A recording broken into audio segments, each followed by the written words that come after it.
Thanks for checking out this movie review video. This is for the 2022 film Pearl, and yes, this is a film that's the prequel to the film X that Ty West did, and I think it's kind of out there that they would be so ambitious to put out two films in the same year with Mia Goth in both of those films and directed by Ty West, both of them.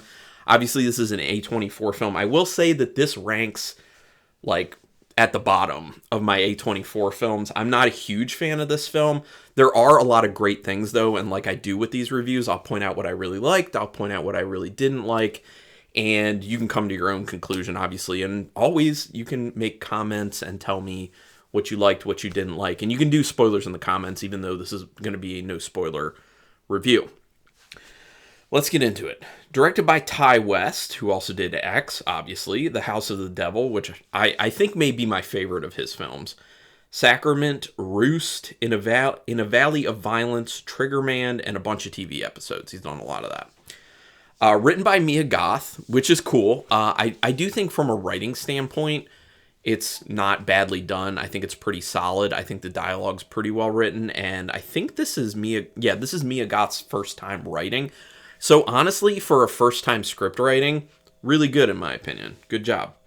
Very interested to see more from her, both from a writing standpoint and even more so from an acting standpoint, because I think she does a great job. That leads me to my next note, that Mia Goth's acting is really good, but the southern accent that she uses in this is so over the top that it starts to seem like it's parody, like she's trying to make fun of people who are southern. Obviously not great. That's not a great look. That's not what you want. You want it to feel realistic.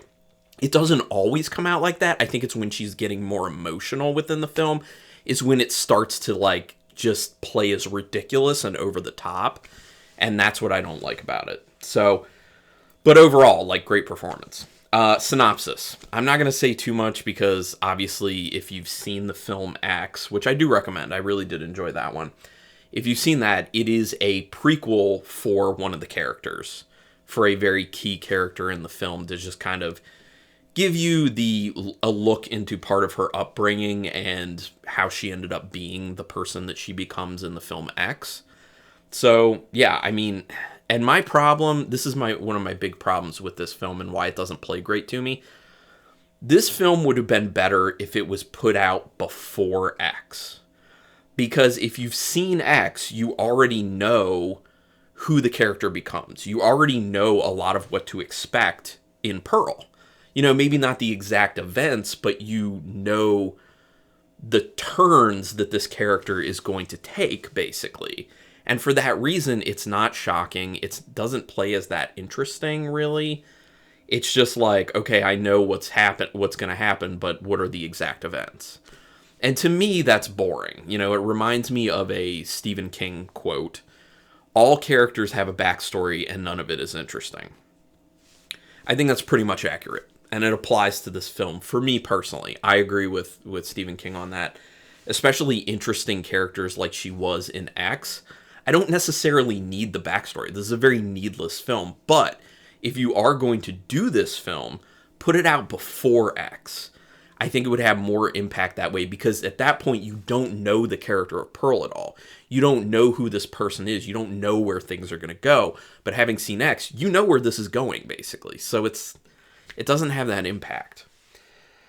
Anyway, the music is grandiose. And it really does evoke something like Gone with the Wind to me, especially in the beginning of the film. It's a very over-the-top choice, and I know it was intentional that they were trying to make it very like old-timey movie feeling, and the colors as well that they use it, like the saturation in the actual footage is trying to, you know, show that as well, which is cool. I love that.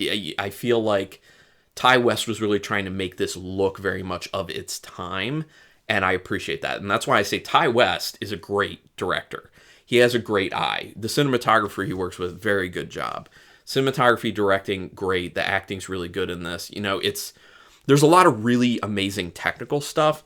The grandiose music does get on my nerves from time to time because it's very like in your face, bashing you over the head.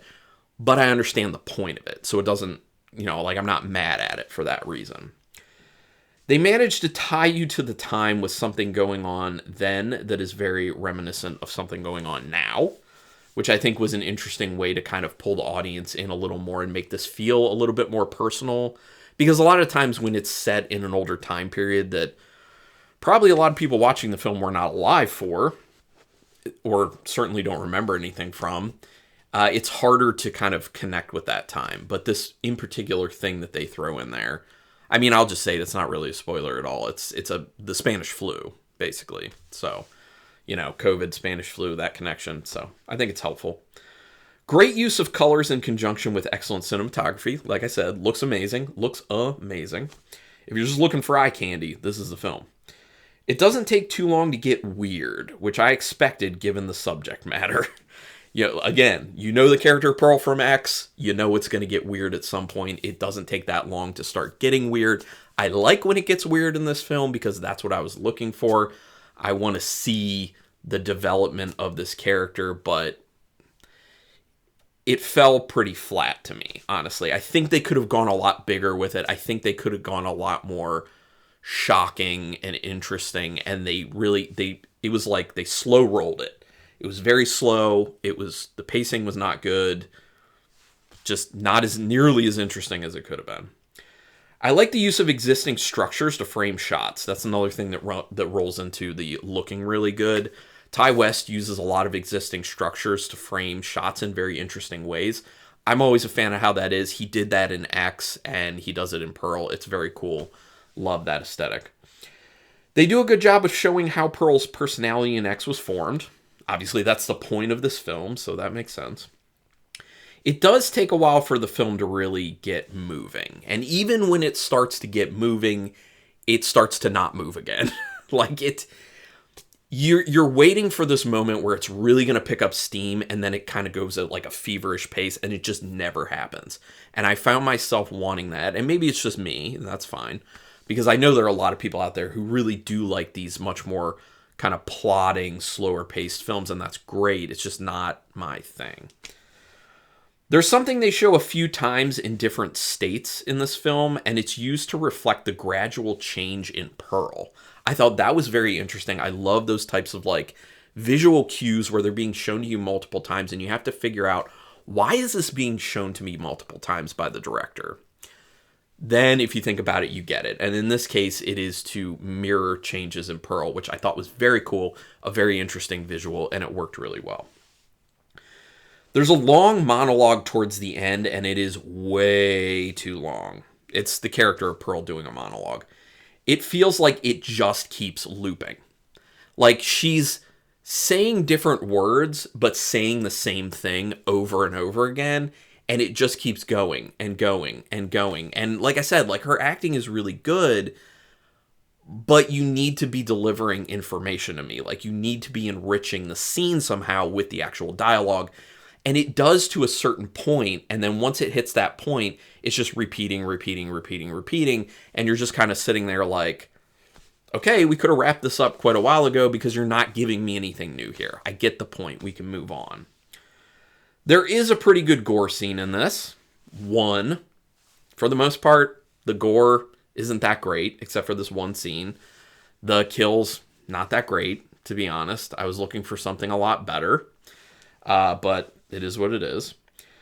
There's a split screen that they use in this film, and it doesn't work. The reason it doesn't work is because both scenes are showing things that are similar. The point, in my opinion, of split screens is to show two different things that are happening. When you're putting up split screens and you're showing two things that are happening that are very similar, what's the point? I just don't get it. I felt like it was a stylistic choice that really just did not pay off. But, it's minor. The end of this film happens and you're just okay, I guess this is how we're ending it. At least that's how I felt. I was just all right, it definitely ends with a whimper. There's no big moment. There's no impact. It's flat. It's flat. The film is very long-winded. The pacing is terrible, in my opinion. I think it is horrible pacing. I think it really needed to be cut down. I think it's an hour and 42 minutes with credits, maybe. It definitely needed a lot cut. trim the fat. This would have had more impact if it came out before X, because you already know who Pearl goes, where Pearl goes as a character after the events of Pearl. So, yeah. The way the film looks and the time period actually makes me think a lot of Guillermo del Toro films, such as Nightmare Alley and The Shape of Water. So I love that you get the feeling of a master filmmaker like that from another person who I would think at this point is a master filmmaker in Ty West. Nightmare Alley, The Shape of Water, it has a very similar look. And because of the time period, it really makes you think of those films, which are very good films, obviously. So, yeah. So, didn't like a lot of it. Like, the story's not great. The pacing's really bad. You know, that kind of, like, ridiculousness of Mia Goth's accent at times. Stuff like that. That knocks it down. But there's a lot of amazing technical stuff, obviously. Like, it looks phenomenal. There's very good acting to it. You know, things like that. So, out of 5 stars with half stars in play, I'm going to go 2.5 because I am very much firmly in the middle. There's a lot of positives. There's a lot of negatives, in my opinion. So, yeah. But this is where I'm very interested to hear what you have to think, especially if you have a differing opinion, because I love hearing differing opinions. You know, tell me why you like this film, or, you know, you can tell me why you also don't like it or are in between on it, like me. But a lot of times when people tell me what they like, it may make me view the film a little bit differently and kind of like think back on it in a different way. So that is helpful. So go ahead, put some comments down there. And like I said, you can do spoilers. That's fine. Do me a quick favor. Hit subscribe to my channel if you haven't. I would greatly appreciate that. That is the best way to repay me for any video I've ever done if you like it, including this video. Also hit the notification bell button, because then you'll know when I'm putting up new videos, which I'm doing at least 4 a week, which I think is a good amount. Putting in work. But regardless, thank you for taking your time to watch this video, and until next time, keep it brutal.